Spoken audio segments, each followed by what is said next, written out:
Everyone, welcome back to another video. আমি আবারও একটা নতুন রান্না নিয়ে চলে এসেছি। তো রান্নাটা হচ্ছে ছোলার ডালের বড়ার টক।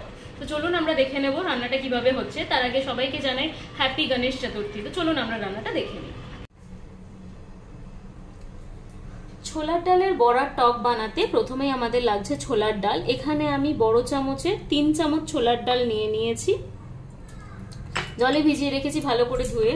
একটা আলু কেটে রেখেছি কিউব করে। একটা গোটা টমেটো আমি নিয়ে নিয়েছি। একটা কাঁচা লঙ্কা আমি ভেঙে রেখেছি। এখানে 5 কোয়া মতন রসুন নিয়েছি। নুন নিয়েছি, হলুদ নিয়েছি। ফোড়নের জন্য নিয়েছি আমি সাদা সর্ষে আর কালো সর্ষে মিশিয়ে। তো প্রথমেই আমরা কি করব, ডালটাকে আমরা আগে বেটে নেব। তো প্রথমেই আমি মিক্সার গ্রাইন্ডারে রসুনটা দিয়ে দিলাম আর জল শুদ্ধই আমি এই ছোলার ডালটাকে অ্যাড করে দেব। তারপরে আমি এটাকে ভালো করে গ্রাইন্ড করে নেব। এটা আমি ভালো জলই ধুয়ে রেখেছিলাম। ডালটাকে 2-3 বার ধুয়ে নিতে হবে, তারপর একটু ভালো জল অ্যাড করে রেখে দিতে হবে। দিয়ে এবার এটাকে ব্লেন্ড করে নেব। আমার ডালের বড়ার ব্যাটার একদম রেডি। এবার এই বড়াগুলোকে ভেজে নেব নুন, হলুদ, একটু লঙ্কার গুঁড়ো দিয়ে। ব্যাটারটার মধ্যে এবার আমি অল্প একটু নুন দিয়ে দিচ্ছি, অল্প একটু হলুদ গুঁড়ো দিয়ে দিলাম, ভালো করে মিশিয়ে নেব। আর অল্প একটু লঙ্কার গুঁড়ো দিয়ে দেবো।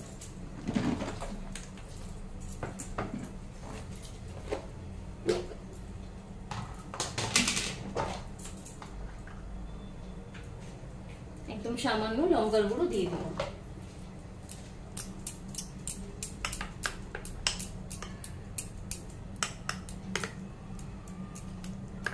আচ্ছা, এবার বড়ার যে বা টকের যে মেইন ইনগ্রিডিয়েন্ট সেটা হচ্ছে তেঁতুল।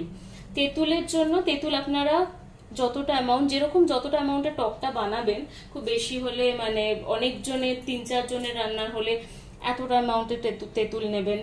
যদি একজনের মতন হয় একটু অল্প অ্যামাউন্টে তেঁতুল নেবেন, সেটা আপনারা আন্দাজ বুঝে নেবেন। তো আমার কাছে কিন্তু এখানে রেডিমেড তেঁতুল আর খেজুরের চাটনি আছে, যেটা আমার মিষ্টিরও কাজ করবে আর তেঁতুলেরও আমাকে পাল্প থেকে বার করে জলের মধ্যে ভিজিয়ে রাখতে হয়নি। তো এটা আমি মাদার্সের নিয়েছি ট্যামারিন্ড অ্যান্ড ডেট চাটনি। আপনারা বাড়িতেও বানিয়ে নিতে পারেন। এই রেসিপিটা আপনারা যদি চান এই চাটনির রেসিপিটা আমি আপনাদের বানিয়ে দেখাতে পারি। আমার কাছে বাড়িতে বানানো একটা চাটনি আছে এই ট্যামারিন্ড আর ডেটের, বাট এটা আমার কাছে ছিল, আমি সেটাকেই ইউজ করছি। তো এখানে আমি আলাদা করে মিষ্টি দেবো না, খেজুরের মিষ্টিতেই কিন্তু এটা হয়ে যাবে। কড়াইয়ে আমি সর্ষের তেল দিয়ে দিয়েছি। তেলটা আমার ভালো মতো গরম হয়ে গেছে। এই সময় আমি কি করব, চামচ দিয়ে 1 চামচ তেল আমি এই ব্যাটারটার উপরে দিয়ে দেব। আমি 1 চামচ তেল নিলাম, ব্যাটারের উপরে অ্যাড করে দিলাম। এটাতে আর কিছুই না, বড়াগুলো অনেক বেশি ক্রিস্পি হয়, ভালো মতো ভাজা যায়। তেলটা কিন্তু খুব ভালো মতো গরম হতে দিতে হবে।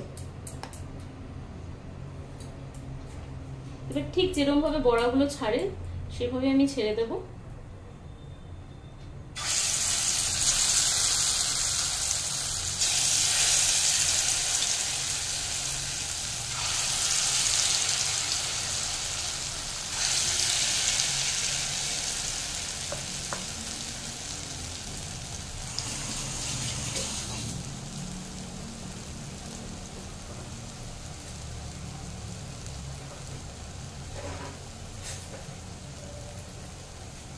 এবার আস্তে আস্তে বড়াগুলোকে উল্টে দেওয়ার চেষ্টা করব।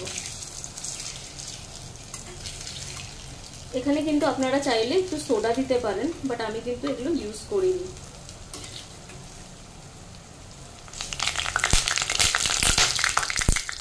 আর খুব ডুবো তেলেও আমি এটাকে ভাজছি না, তাই একটু ওঠাতে অসুবিধা হতে পারে, সেটা একটু খেয়াল রাখবেন। তেলটা একদম ভালো মতো গরম হওয়া চাই।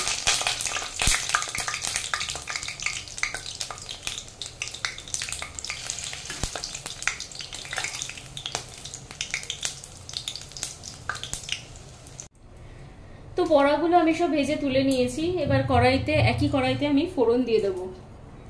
দেখুন আমি বড়াগুলো ভেজে তুলে নিয়েছি। এবার আমি একটু সর্ষে ফোড়ন দিয়ে দিলাম, আলুটা দিয়ে দিচ্ছি।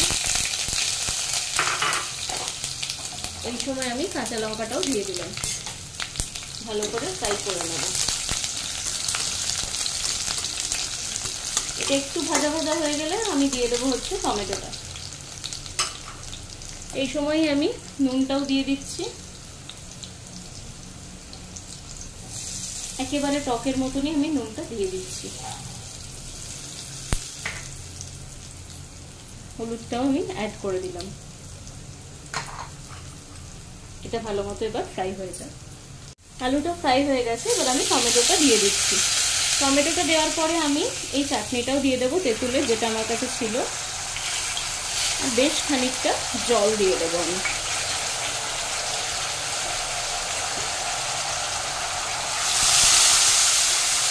দিয়ে এটা ভালো করে কষাবো।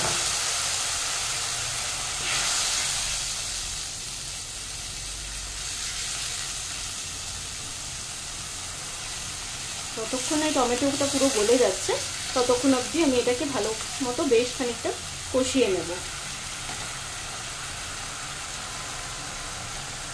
এবার এটা কষানো হতে থাক, যতক্ষণ এটা থেকে তেল বেরোচ্ছে আমি কষিয়ে নিই, তারপর আমি আপনাদের দেখাচ্ছি। মশলাটা থেকে আমার তেল ছেড়ে গেছিল, তাই আমি জলটা অ্যাড করে দিলাম। অল্প জল অ্যাড করেছি, এবার একটু এটা ফুটিয়ে নিয়ে ঢাকা দিয়ে রাখবো, দিয়ে বড়াগুলো দিয়ে দেবো। আমি এটা ঢাকা দিয়ে দিচ্ছি, আলুটা একটু সেদ্ধ হয়ে যাক, তারপর আমি বড়াগুলো অ্যাড করবো। তো আমি এটা কিছুক্ষণ ঢাকা দিয়ে রেখেছিলাম, এবার আমি এটা উঠিয়ে চেক করে নেব আলুটা আমার সেদ্ধ হয়েছে কিনা। দেখুন, খুন্তি দিয়ে ভাঙতে চাইলে একদম কিন্তু আলুটা ভেঙে যাচ্ছে। এবার আমি কি করব, এবার আমি বড়াগুলো অ্যাড করে দেব, দিয়ে হাই ফ্লেমে ঝোলের সাথে কিছুক্ষণ ফুটিয়ে নেব।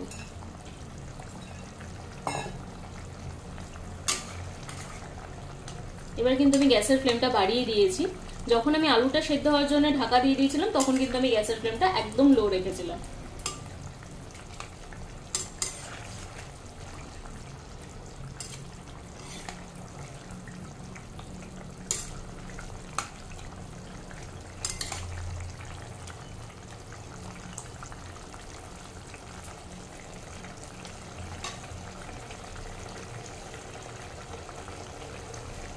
অল্প একটু ফুটে গেলেই এটা আমার একদম রেডি হয়ে যাবে। ব্যাস, আর ফোটাবো না, এটাকে আমি বন্ধ করে দেবো। তাহলে আমার বড়ার টক, ছোলার ডালের বড়ার টক একদম রেডি। এবার এটা আপনারা গরম ভাতের সাথে এনজয় করুন। আপনারা তাহলে দেখলেন আমি রান্নাটা কিভাবে বানালাম, আপনারাও বাড়িতে এভাবে ট্রাই করবেন। আর অবশ্যই আমাকে কমেন্ট করে জানাবেন আপনাদের রান্নাটা কেমন লাগলো। আমার চ্যানেলটাকে লাইক করবেন, শেয়ার করবেন, সাবস্ক্রাইব করবেন, আর ফ্রেন্ডস আর রিলেটিভসের মধ্যে অনেক বেশি শেয়ার করে দেবেন। সবাই খুব ভালো থাকবেন, সুস্থ থাকবেন। Bye bye.